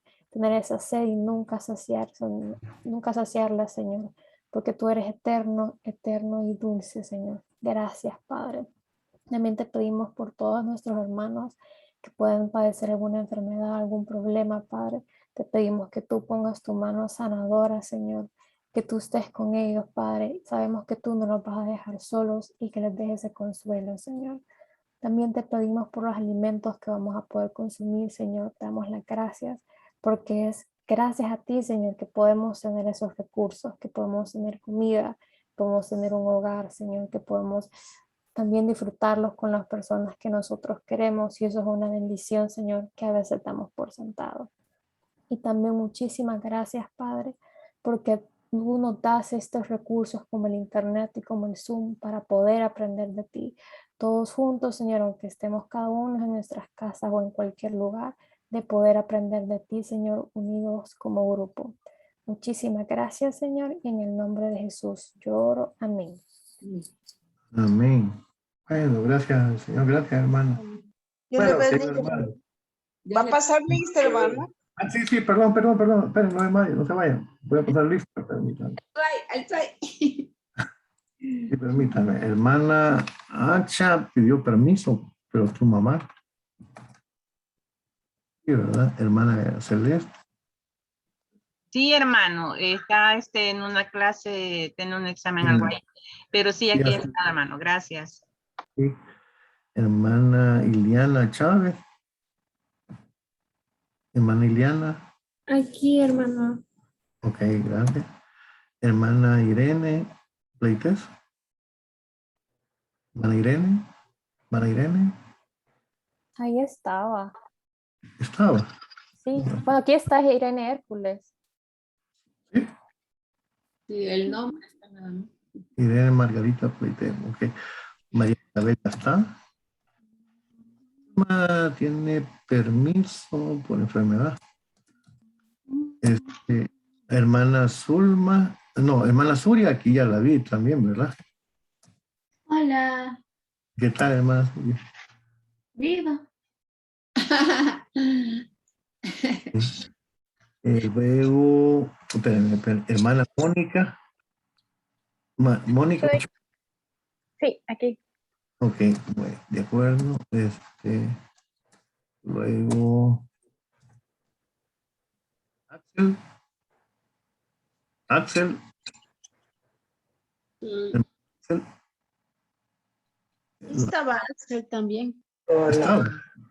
Sí. Okay. Acabo de escribir en el chat. Puso, hola, aquí estoy. Luego Violeta, sí, ¿verdad? Berta de Celaya, la hermana Janet. ¿Berta? No, hermano. No está. Esa ya no va a seguir. Hermano Edwin y su esposa, sí están, ¿verdad? María de los Ángeles. Hola, hermano, bendiciones. Aquí estamos. Sí. Y hermana Geraldina, ya la vi también. Hermana Ceci también, está ahí. Glenda también. Amén. Rosalinda está siempre en Alemania. Hermana Damaris también está aquí, ¿verdad? Sí, hermano René. Amén. Hermano Baldo. Sí, hermano Baldo pidió permiso. Hermano René. Sí, ¿verdad? Hermano René estaba por ahí, pero... Hermana Alma. Se dijo que se le había desconectado, hermano, que se le había desconectado su aparato. Ok. Bajo de batería, dijo. Ok. Y hermana Alma, sí, hermana Liz. Presente, aquí estoy. Hermana Kenia, sí, ¿verdad? Y hermano Víctor. Hermano. Amén, hermano. Bueno, va, pues, hermano. Hermano, ahí hay una hermanita que no lo conozco, que se llama Petrona. No, pero No la he visto. ¿O será que es que no? no está ella ya, hermana Yancy Petrona, pero es que ella ya, Yancy Alberto, tiene segundo nombre, es Petrona, pero no. Yo le preguntaba por qué no. Hermano, no sé si a mí me marcó en la asistencia, no escuché que dijera mi nombre. Perdón, es que no estoy viendo la pantalla. ¿Quién está hablando? Perdón. Irene Hércules. ¿Cómo no? Irene. Sí, ¿no? Sí. Ah, ok. Sí. Gracias. Rosario Sí. también, hermano René. Sí, no, claro, aquí le puse hermano Rosario, lo que pasa es que ya la había visto. Es que usted parece con otro nombre, hermana Rosario. ¿Ah? Pero el video sí se le veía bien. La carita sí. ¿Qué dice aquí? Bueno, hoy sí. Vaya pues, hermano, queridos. Bueno, Dios le bendiga. Dios les guarde y bendiga. Saludos a todos. Amén, adiós. Adiós. Bendiciones Adiós. a todos. Bendiga, gusto verlos. Amén. Dios. Bendiciones. Gracias, hermano. Dios me lo bendiga. Amén. Igual, Dios les bendiga.